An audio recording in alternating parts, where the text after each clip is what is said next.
is fishing vessel Harbinger, informing you that we've dredged a piece of wreckage containing human remains. Hey everybody, GoreHound here, and it's time for another movie review.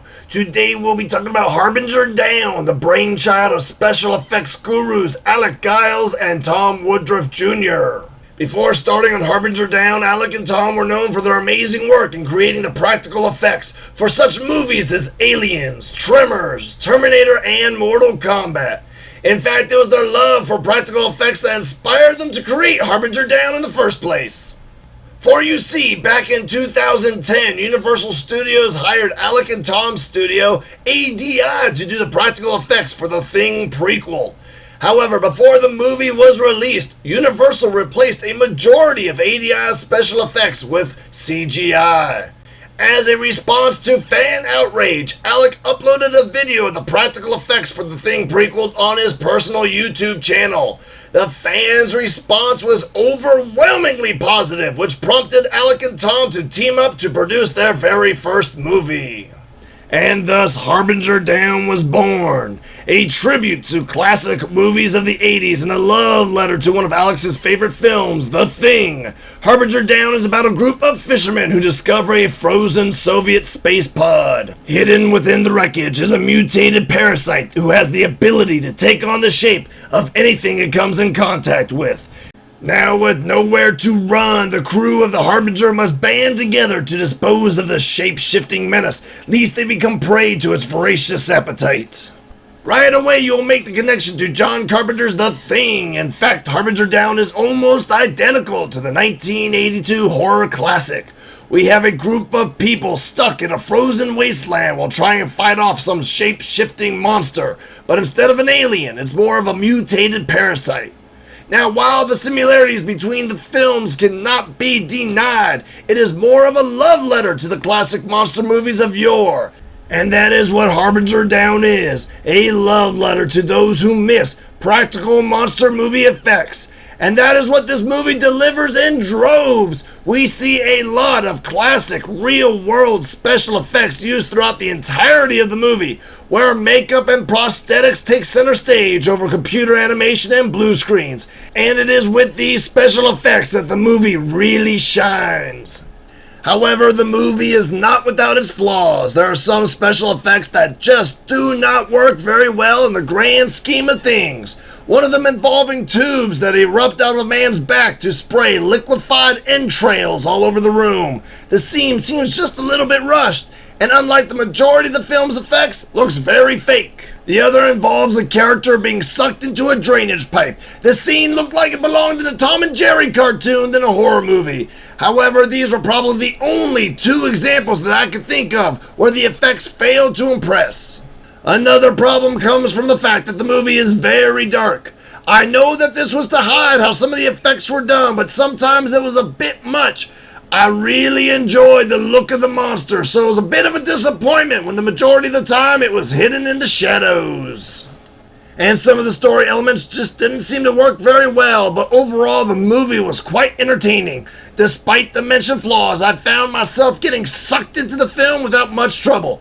It reminded me a lot of The Thing, which was the movie's overall goal, to bring audiences back to the classic feel of older horror film. Furthermore, it must be said that this was Alec's first time as a director, and I feel he did a fantastic job considering the money involved. You see, Harbinger Down was a response to big-name studios' mentality against practical effects. Because of this, Alec wanted full control over Harbinger Down, which resulted in him turning to Kickstarter to get it funded.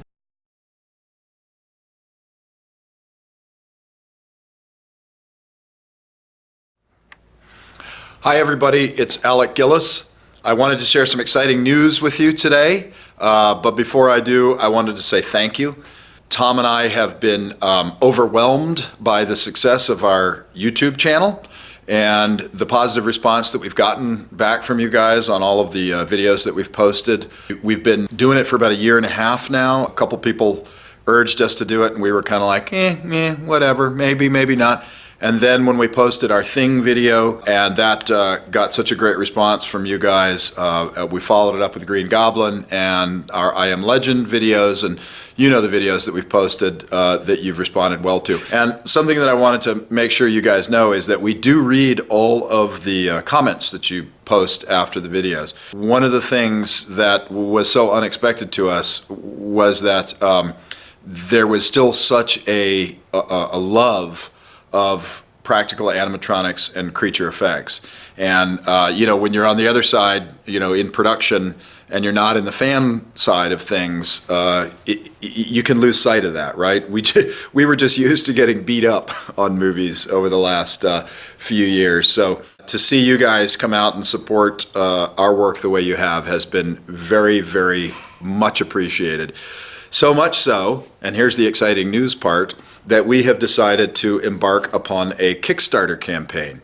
We've been looking at what you've been saying and what you've been missing on the landscape of creature effects, and we've decided that we are going to put a pitch together to try to raise enough funds to create an all-practical creature effects movie. It made just over $380,000, which was enough to garner interest from Dark Dune's production. However, even with this help, it was just enough to fund the music, actors, equipment, and locations. This means all the special effects seen in the movie came out of Alec and Tom's own pocket. If that is not dedication to one's medium, I don't know what is. Harbinger Down may not be the next monster movie blockbuster, but it is a labor of love that stems from two very passionate artists. While it is true that the movie is not without flaws and the story is near identical to other films that came before it, I found it to be quite entertaining. It provided a lot of suspense and the visuals were delicious. The only true negative feeling I had after watching this film came from the fact that I wanted more. More in the sense that I enjoyed what I got so much that I wanted a sequel now instead of hoping for one to be made. If you are a fan of old school practical effects, and if you can remind yourself that Harbinger is in fact an homage to movies like Alien and The Thing, then I highly recommend this film. Hopefully you'll find it as entertaining as I have. This is the GoreHound wishing you all to have a howling good time. We're gonna need a bigger bucket.